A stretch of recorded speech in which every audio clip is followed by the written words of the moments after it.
Hello, my friends. This week is time for episode 7, my reaction to Wheel of Prime. That made any sense to you? Well, my brain's already frying from thinking about it. As usual, you will not hear it. You'll see the subtitles. Obviously, I'm going to cut out the parts where I just stand there and do nothing. We'll go, this sucks, over and over again. So I'll try to have some witty comment. And so it won't be an hour of this. It'll be like, hopefully only 10 minutes of me blabbing about this. So let's get into it. We'll skip in the recap. Okay, so this is going to be the show's version. Look at a World of Warcraft architecture with no safety rails. When Swan and Moraine were... So, in the book, they're supposed to be accepted who have not yet become Aes Sedai at the time of what's happening here. Nor did they have any romantic relationship. And of course, more clenched jaw talking. Again, these characters were not in a romantic relationship. They were both heterosexual. What a waste. Adding story elements that didn't need to be. This is probably Guitarra. So Guitarra had the foretelling with the dragon being reborn. So what happened in the book? Moraine and Swan were accepted, and the Amyrlin swore them to silence, but she did send them on a mission to. There were a lot of war refugees and orphans and whatnot, so they went on a mission to catalog all of the orphans. The Amyrlin did that under the guise of looking for the Dragon Reborn, and did not happen that way. So they did their mission, right? Where they were accepted, just paying for information about orphan babies who were born, so they get lists of them, right? Meanwhile, the Amyrlin had several close sisters go looking for the dragon, and then they were all murdered, were turned out by the Dark Friends, right? But they didn't know about Moraine and Swan, and once they were all murdered, Moraine and Swan realized they had to keep it to themselves. So that's when they started their quest, where Swan would rise to power within a tower, and Moraine, she left the tower because they become Aes Sedai like shortly after this. She leaves the tower because after the Ill War was over, the Aes Sedai wanted to put her forth as the Queen of Karhain, and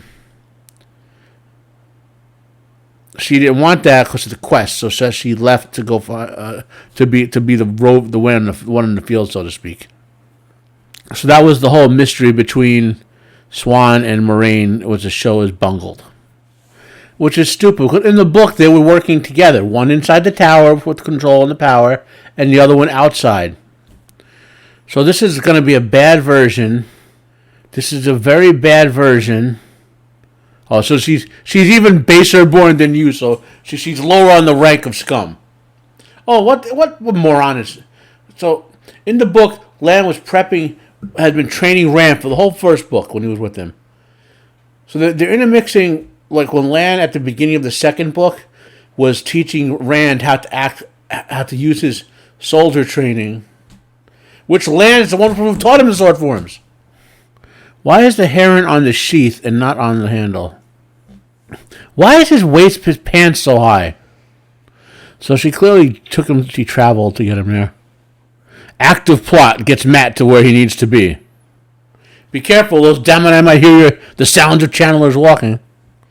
So it looks like they're trying to form the sort of bromance that Elaine and Nynaeve had. It started out with very hostile. This should have been last episode. They should have had a give in, and they should have used these training montages to advance the plot. The Forsaken would destroy them. She's having her jaw serviced. How could they? They're not even mentioning, like, it would be an opportunity to give a lore dump on who Lamon Demandred was in the Aelworthy Clust. This is such a stupid storyline. Which she trusted Swan in the books, but clearly they were soap operating it. So we're 16 minutes in. The main character, Rand, hasn't been in more than 2 minutes of this. The Dragon Reborn. The character who saved the world. She shouldn't be able to do that. Well, maybe if Rafe had, written the actual book. Oh, look, the Ogier Dakovel. Totally against the lore of the book. Death Watch Guard. And no, oh, God. Death Watch Guard allowing an Ogier to be a Dakovel. I hope Rafe has a stroke. Oh, are they going to give him... Is this how they're going to give him all of his memories? Oh, my God. That's not how it works in the book. The soul does not have memories. The memories only exist in the life you're in. This only makes sense loosely if you've read the books. So she's just taking Perrin to the Aiel Wastes. Is that it? Oh, what a red-headed... Wow. I'm mildly impressed. The Aiel is supposed to be red-haired, tall.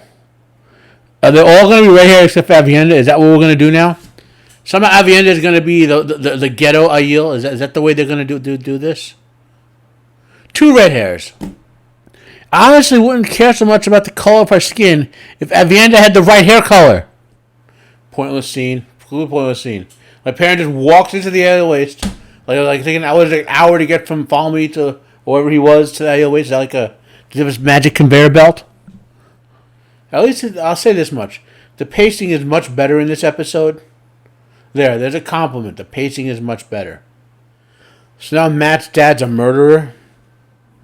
Which, in the book, Moraine did not leave the fate of the world to chance. She had a plan. So is this the entire point of the whole season of soap opera with Moraine's family to have this happen? Is that the entire point? And again. So this is a Book Ishmael thing. He actually does want to end it all. Which he could do by just bell-firing himself out of existence. So our main character is doing nothing but asking for help from women. He's not in any way using his own power. What is the point of that scene if you're going to just do that? Maybe Lanfear will kill a bunch of people. So they walk, through the Aiel Waste to Falme? How does this make any sense? Again, this should have been last episode. They wasted the whole episode with her resisting when they could have the whole Damane training, giving Egwene the power she needs to learn for the whole bit. They waste their time with stuff that doesn't happen in the books. This isn't even a character. This isn't even a character that matters in the book, and he had more screen time than Rand. Moraine doesn't care about you. Moraine doesn't care about this plot, and it's not even in the book. It's not in the book at all. These are background characters barely mentioned who maybe show up in one scene. Yeah, because Lanfear is coming. Our main character is going to do something. Again, the gates don't require channeling to open. If they did, the Ogier could not actually use them. This is stupid. 1 episode to go, and this is stupid. Of course, is Leandrin going to save the day? Is that what's going to happen? This is stupid. No one cares. No one cares about their made-up relationship. No one cares. No one cares. No one cares. No one cares. It's a pointless, meaningless, it has no bearing on the story. It's made up and no one cares. No one fucking cares. Well, let's stop that garbage. They put so much crap in this episode. Like, you knew as soon as Swan did something stupid like that to have her close the gate. You knew that Lanfear was going to show up. Or Rand was going to burst out of the shield. One or two. Right. So this sucks. And I'll have some commentary in my review. I'm not going to belabor this point. This is from my reaction to it, and it sucked. And it sucked, and Rafe should have a stroke and die.